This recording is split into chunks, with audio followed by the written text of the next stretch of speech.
आज इस कार्यक्रम में हमारे मेहमान हैं डॉक्टर विवेक कुमार वर्मा, जो कि शहर के जाने माने पल्मोनोलॉजिस्ट हैं। और आज आपसे एक बहुत ही महत्वपूर्ण विषय पर हम चर्चा कर रहे हैं, वो है COPD, कारण, लक्षण और उपचार। डॉक्टर विवेक कुमार वर्मा, कार्यक्रम में आपका बहुत बहुत स्वागत है। धन्यवाद।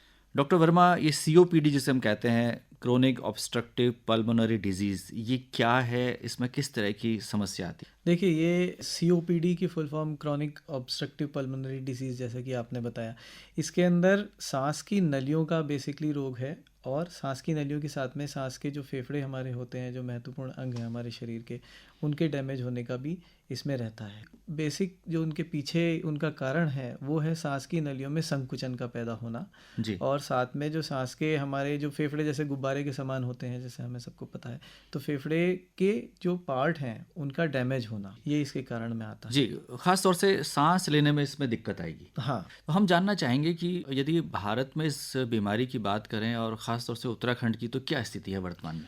देखिए, ये एक बहुत ही महत्वपूर्ण बीमारी है। और इसके अगर हम आंकड़ों के ऊपर जाएं तो लंग इंडिया के मुताबिक इसमें 2021 में एक उन्होंने सर्वेक्षण किया था, जिसके अकॉर्डिंग उन्होंने ये पाया कि approximately 7 to 8% of the population, जो इंडिया की जो 7 to 8% वर्तमान में है स्थिति, वो लोग इस बीमारी से ग्रसित हैं। तो अगर हम अपनी जनसंख्या लगभग 140 करोड़ के आसपास मानते हैं, तो 9 से 10 करोड़ लोग इससे ग्रसित हैं। ये बहुत बड़ी संख्या है। ये बहुत बड़ी संख्या है। और जिन इलाकों में, जैसे कि उत्तराखंड की अगर हम बात करें, जहाँ पर स्मोकिंग और ये सब चीज़ों का ज़्यादा है, लोग चूल्हा कुकिंग ज़्यादा करते हैं, तो यहाँ पर संख्या और भी ज़्यादा, मतलब परसेंटेज वाइज अगर हम बात करेंगे तो शायद और ज़्यादा निकलेगा। अब बात करते हैं डॉक्टर साहब, इसके कारण क्या है? देखिए, मुख्य कारण सर इसका जो है वो स्मोकिंग है, धूम्रपान। तो धूम्रपान इसका मुख्य कारण है। 80 to 90% जो लोग हैं वो धूम्रपान करने वाले ही लोग हैं, जो कि COPD रोग से ग्रसित हो जाते हैं और जो हमारे पास आते हैं। दूसरे कारण अगर हम सोचें कि धूम्रपान के अलावा क्या कोई दूसरा कारण हो सकता है, तो हाँ, जो चूल्हा कुकिंग है, चूल्हे पे जो लोग खाना बनाते हैं, जिनको उसका धुआं लगता है, ये उसका एक कारण हो सकता है।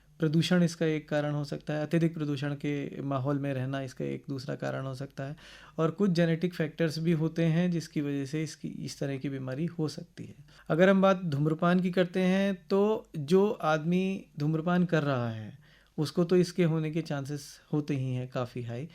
उसके अलावा जो लोग धूम्रपान नहीं कर रहे हैं लेकिन उनके संपर्क में हैं, जिन लोगों को उसका धुआं लग रहा है सिगरेट से उड़ता हुआ, जिसे पैसिव स्मोकिंग कहा जाता है, वो भी उनके बराबर ही इसके खतरे में रहते हैं कि उनको भी COPD डेवलप होने के चांसेस रहते हैं। डॉक्टर वर्मा, शुरुआती लक्षण क्या होते हैं इसके? देखिए, शुरुआत में तो ये बीमारी बहुत ही कम लक्षणों के साथ में पैदा होती है। जनरली अगर हम देखें कि शुरुआत कैसे होती है, तो शुरुआती लक्षण में सबसे पहले खांसी आएगी, फिर उसको बलगम होना शुरू होगा, जो कि लक्षण शुरुआत में बहुत ही मामूली तौर पर होंगे और लोग कई बार उस पर ध्यान नहीं देते हैं। और अगर जो व्यक्ति है वो धूम्रपान को कंटिन्यू रखता है, वो करता रहता है, तो लंग का, फेफड़ों का डैमेज होना कंटिन्यू रहता है और अल्टीमेटली उसकी सांस फूलने लग जाती है और वो सांस की बीमारी के साथ में जनरली डॉक्टर के पास में आता है। डॉक्टर वर्मा, आमतौर पर अस्थमा में भी कुछ ऐसे ही लक्षण होते हैं, तो कैसे हम भिन्न करेंगे, इसको अलग कैसे करेंगे कि ये COPD है और ये अस्थमा है? हाँ जी, देखिए, अस्थमा और COPD के लक्षण लगभग आमतौर पर सेम तरह के ही होते हैं, लेकिन कुछ चीज़ों से हम लोग इनको डिफ्रेंशिएट कर सकते हैं। जैसे कि COPD का मैंने अभी आपको बताया मुख्य कारण धूम्रपान है। अस्थमा यूजुअली, नॉर्मली, आमतौर पर जो देखा जाए वो जेनेटिक होता है। किसी की फैमिली हिस्ट्री है कि मेरे दादा को था, नाना को था, जो ब्लड रिलेशन में उनके लोग हैं उनमें किसी को अस्थमा के लक्षण या कुछ एलर्जी के लक्षण मिलते हैं, तो उसको हम कहते हैं कि वो अस्थमा है और ये COPD नहीं है। दूसरा एक टेस्ट होता है, बहुत ही सिंपल टेस्ट होता है, जिसको हम PFT या स्पायरोमेट्री कहते हैं, जिसके द्वारा इसमें डिफरेंशिएट किया जा सकता है कि ये अस्थमा है या नहीं है, ये COPD है या नहीं है। कुछ लोगों में मिले जुले लक्षण भी मिलते हैं, जैसे कि कुछ लोगों का जेनेटिक फैक्टर भी है और वो स्मोकर्स भी हैं, तो ऐसे लोगों में एक मिला जुला रूप भी हो सकता है जिसमें अस्थमा और COPD साथ साथ एग्जिस्ट कर सकते हैं। हम स्मोकिंग की बात कर रहे हैं, धूम्रपान की, तो क्या गुटखा खाने वाले या इसके अलग प्रकार से जो इस्तेमाल करते हैं तंबाकू को, उनको भी ये हो सकता है? देखिए, इसका जो मेन कारण है वो धुएं का अंदर जाना है। वो तंबाकू का धुआं भी हो सकता है और हमारा बायोमास फ्यूल जो खाना बनाने में उपयोग होने वाला कोयला या गोबर का उपला या लकड़ी, उसका धुआं भी हो सकता है। तो जैसे हमारा ग्रामीण क्षेत्र है, वहाँ पे हाँ, लोग हुक्का पीते हैं, तो उनके लिए भी वो उनके खतरनाक है? उनके लिए भी ये खतरनाक है। तो मेन जो कारक तत्व है वो धुएं के धुआं है। पार्टिकल हैं। जी। धुएं के पार्टिकल लंग्स के अंदर जाते हैं, फेफड़ों के अंदर जाते हैं और वो वहाँ पर इन्फ्लेमेशन पैदा करते हैं, जिससे कि उसका डैमेज या विनाश होना शुरू हो जाता है लंग्स का। जी, अब जैसे कि आपने बताया कि स्पायरोमेट्री, तो यही जांच है क्या? कुछ रक्त की जांचें भी होती हैं? रक्त की जांचों से नहीं पता लगता है, इसमें एक्सरे कह सकते हैं हम, कुछ हद तक हमारी मदद कर सकता है, लेकिन उससे भी ज़्यादा सेंसिटिव, उससे भी ज़्यादा जो शुरुआती स्थिति में अगर हम पकड़ना चाहते हैं बीमारी को, तो स्पायरोमेट्री ही उसके लिए रिकमेंडेड है। तो इसके लिए कोई आयु वर्ग तो निश्चित नहीं है कि इस आयु वर्ग के लोगों को ज़्यादा होता है, महिलाओं में ज़्यादा होता है, पुरुषों में ज़्यादा होता है? देखिए, आयु वर्ग का अगर हम बात करें तो क्योंकि इसका मुख्य कारण स्मोकिंग या धूम्रपान है, तो जनरली ऐसा देखा जाता है कि ये जो बुजुर्ग लोग हैं उनमें ज़्यादा है। क्यों ऐसा इसलिए क्योंकि उनकी काफ़ी लंबी हिस्ट्री होगी, काफ़ी लंबे समय से वो धूम्रपान कर रहे होंगे और वो आएंगे उस स्टेज पर जब उनको सांस में दिक्कत आना शुरू होगी।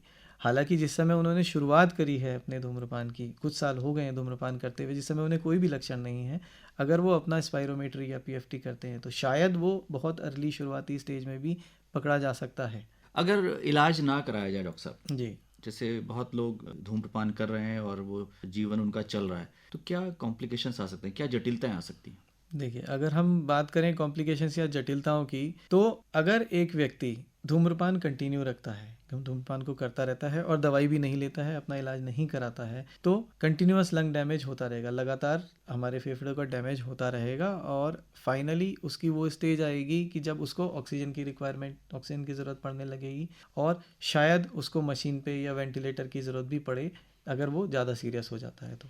अब उपचार की बात करते हैं डॉक्टर साहब, जिसे कराना बहुत ज़रूरी है। एक बार स्थापित हो गया कि किसी व्यक्ति को सीओपीडी है, तो किस तरह का इलाज आप लोग करते हैं? दवाओं से या और भी कुछ सलाह आप देते हैं? देखिए, सबसे पहले तो हम लोग यही सलाह देते हैं कि आप धूम्रपान को बंद करें, क्योंकि धूम्रपान एक बहुत बड़ा कारण है इसका, और अगर धूम्रपान साथ में चल रहा है दवाई के साथ में तो दवाइयाँ पूरी तरह असर नहीं करती हैं। दूसरा, इसके लिए हमें पहले उसकी स्टेज पता लगानी होती है कि वो किस स्टेज पर है, जो कि हम टेस्ट के जरिए से लगा सकते हैं और उसके अनुसार इलाज निर्धारित होता है कि हमें इलाज किस तरह करना चाहिए। बेस्ट अगर इलाज की बात करें, सबसे अच्छा जो इलाज का इसका तरीका है वो इन्हेलर्स होते हैं। डायरेक्टली हमारे फेफड़े में जाने वाली दवाइयाँ होती हैं जो सांस के द्वारा ली जाती हैं और वो डायरेक्टली हमारे फेफड़े में चली जाती हैं। उनका इफ़ेक्ट सबसे अच्छा आता है क्योंकि वो डायरेक्टली ही हमारे फेफड़ों में जाती हैं और असर करती हैं। जी, तो इन्हेलर्स का प्रयोग ज़्यादा सुरक्षित भी है और प्रभावकारी भी है। हाँ, तो डॉक्टर साहब, जैसे कि हमारे देश में धूम्रपान का चलन लगातार बढ़ रहा है और जो हमारी यंग पॉपुलेशन है वो इस तरफ लगातार प्रवृत्त होती जा रही है, तो आप क्या कहना चाहेंगे कि किस तरह के प्रयास होने चाहिए? क्योंकि एक डॉक्टर होने के नाते आप लोग लगातार इस तरह के कार्यक्रमों में भी प्रतिभाग करते हैं, लोगों को जागरूक करने का प्रयास किया जाता है।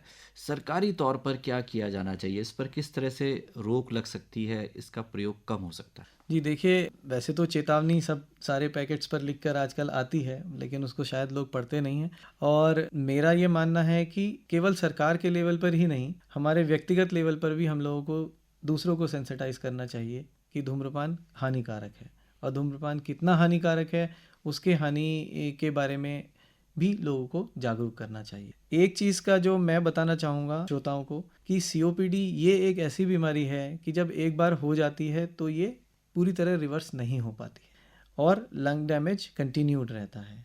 तो ऐसे में हमारी राय यही रहती है कि आप अगर धूम्रपान करते हैं तो उसको तुरंत ही बंद कर दीजिए, जिससे कि ये बीमारी अगर हो गई है तो शायद उस स्टेज पर या उस स्टेज से आगे नहीं बढ़ेगी, लेकिन अगर आप इस चीज़ को कंटिन्यू रखेंगे तो ये 100% बढ़ेगी।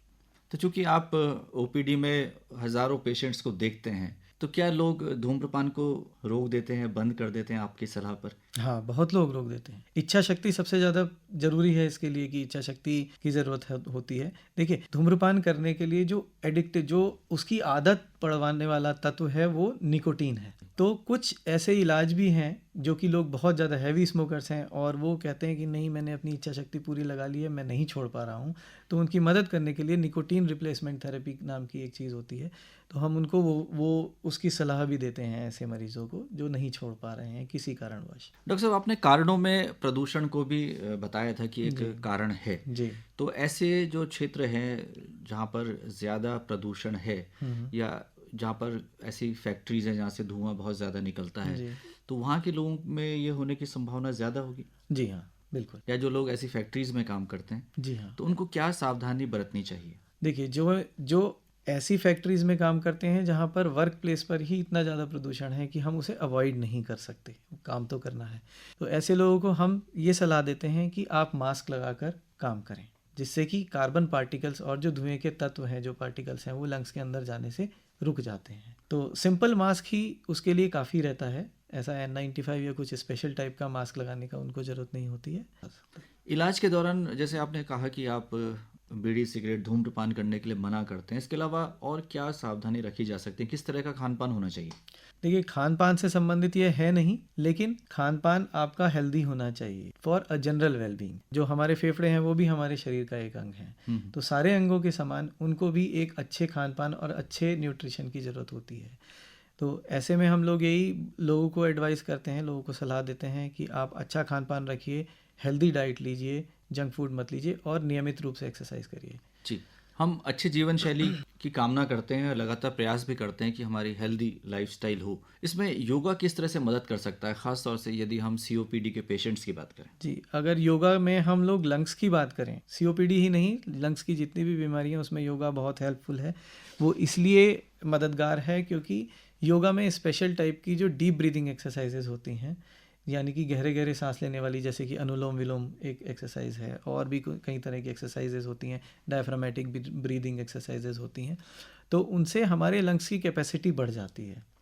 ठीक है, कैपेसिटी नापने के तरीके हैं, उसको नापा भी जा सकता है, लेकिन आमतौर पर अगर हम बात करें तो एक पल्मोनरी रिहेबिलिटेशन नाम हम इस चीज़ को देते हैं, और पल्मोनरी रिहेबिलिटेशन का बिल्कुल एक प्रूवन रोल है इन सब बीमारियों में। तो डॉक्टर साहब, अंत में हमारे श्रोताओं से क्या कहना चाहेंगे? अंत में मैं श्रोताओं से यही कहना चाहूँगा कि COPD एक ऐसी बीमारी है जो एक बार हो जाती है तो वो वापस नहीं हो सकती, तो इससे बचाव करके और जानकार बनकर इसको रोकना ही सबसे बड़ा उपाय है।